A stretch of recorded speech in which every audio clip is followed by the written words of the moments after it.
Pour notre étude, nous parlons plutôt des états des lieux. Pour ce qui est des états des lieux, on est en droit de se poser la question, qu'est-ce que c'est qu'un état des lieux? Comme son nom l'indique, il va s'agir de constater l'état d'un lieu à un instant T. En général, cette démarche doit être réalisée au début et à la fin d'une location. Elle va permettre de vérifier si le locataire n'a pas causé de dégradation durant l'utilisation du bien qui a été mis à sa disposition par le propriétaire. On parle ici d'un état des lieux de sortie. Les états des lieux concernent très souvent des biens immobiliers et là, dans notre cas, c'est vraiment dans le cas du bail locatif. Lorsqu'on a défini l'état des lieux, il nous revient maintenant de savoir qu'est-ce qu'il faut désigner dans l'état des lieux. Quelles sont les mentions obligatoires? Mais avant, une question peut nous tarauder l'esprit.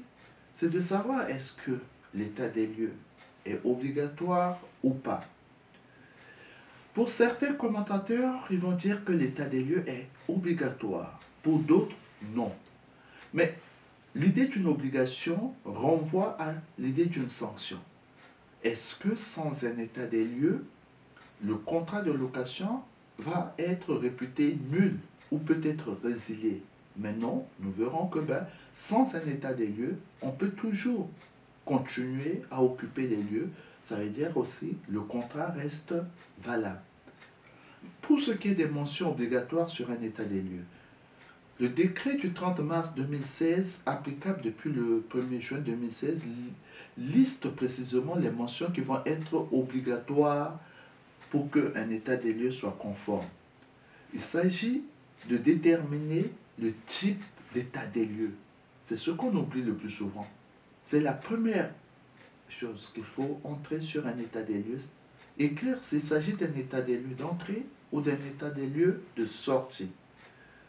On n'oubliera pas la date de réalisation de cet état des lieux, l'adresse précise du logement, le nom des parties et l'adresse du bailleur.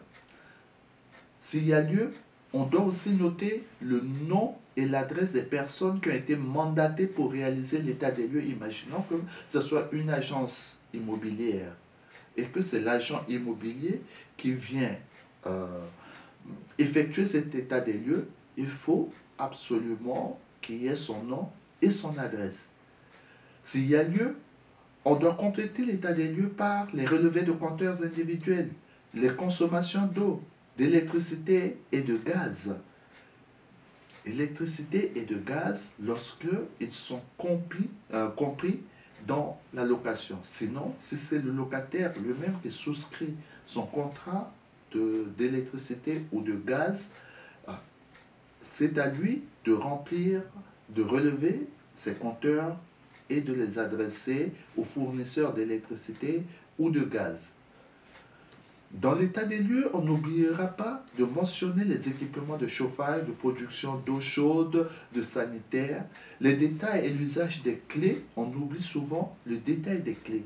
Les numéros des clés doivent être répertoriés ainsi que ceux des badges ou même des émetteurs, les télécommandes et aussi des locaux privatifs ou communs. Ça va être par exemple le local poubelle, le local à vélo.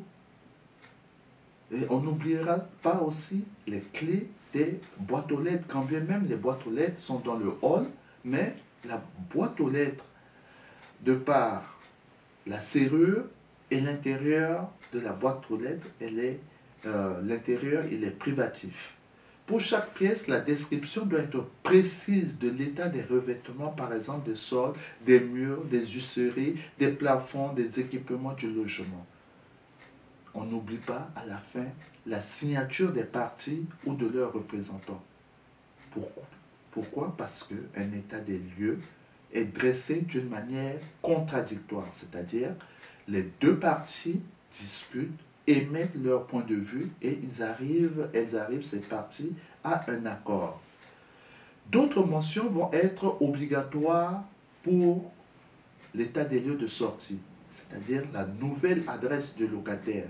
La date de l'état des lieux d'entrée, tout n'est pas rose. Il peut y avoir des désaccords entre les deux parties sur l'état des lieux. Donc, en cas de litige lors de la réalisation de l'état des lieux, chaque partie a la possibilité de saisir la commission départementale de conciliation. Cette démarche est gratuite et a pour but de trouver un règlement amiable au litige.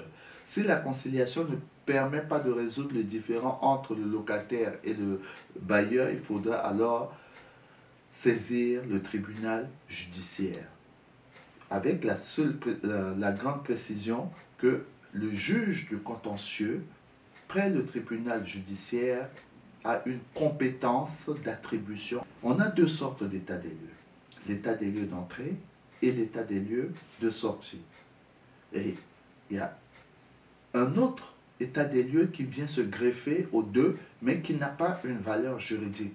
C'est ce qu'on appelle la visite conseil ou le pré-état des lieux. Le pré-état des lieux est le plus souvent pratiqué dans des habitations à loyer modéré, parce que c'est du social. Il sied au gardien se rapprocher du locataire qui a déposé son préavis pour voir l'état de son logement, lui proposer des réparations, lui conseiller, comme son nom l'indique, lui conseiller des réparations qu'il pourra faire, et que ces réparations pourraient être à bas prix si c'est lui-même qui les effectuait, afin de ne pas se voir facturer après l'état des lieux définitif. Parfois, on peut joindre aussi des photos à des états des lieux. Aujourd'hui, avec le développement de l'informatique, les états des lieux se font de plus en plus sur des tablettes, et les descriptions, les dysfonctionnements qui existent méritent des photos qui viennent se joindre aux états des lieux.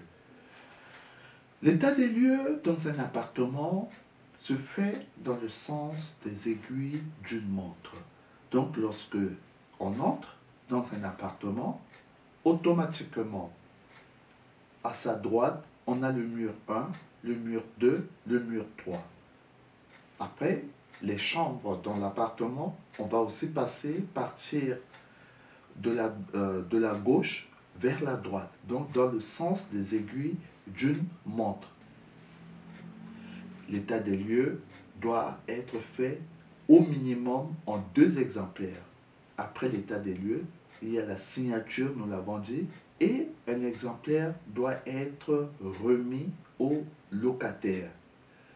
Donc, dans le cadre d'un bail locatif, nous résumons, un état des lieux doit obligatoirement être annexé au contrat de location. Mais en cas d'absence d'état des lieux, qu'est-ce qui va se passer? Donc, du fait du propriétaire, lorsqu'il y a une absence d'état des lieux, malgré la mise en demeure du locataire de réaliser cet état des lieux, le propriétaire refuse. Il ne pourrait pas mettre en cause la responsabilité du locataire en cas de dégradation. Mais si c'est le locataire qui néglige, qui ne demande pas au bailleur, même si c'est un bailleur qui est négligent, il y a une présomption de prise des lieux dans un état normal, c'est-à-dire que l'appartement est réputé être remis en parfait état. Par contre, à la sortie des lieux, si le bailleur néglige de faire un état des lieux, s'il oublie de faire un état des lieux, la présomption de remise du logement en bon état est de la part du locataire, c'est-à-dire le locataire est réputé avoir remis le logement en bon état. Cette précision étant faite, nous allons voir avec vos collègues un exemple d'état des lieux.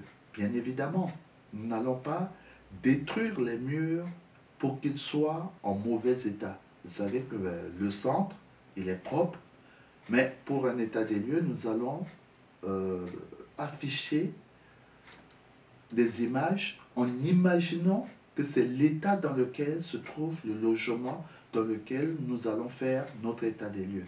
J'espère que j'ai été assez complet sur secours. Et si vous avez des questions, vous n'hésitez pas à revenir vers moi. Je vous remercie.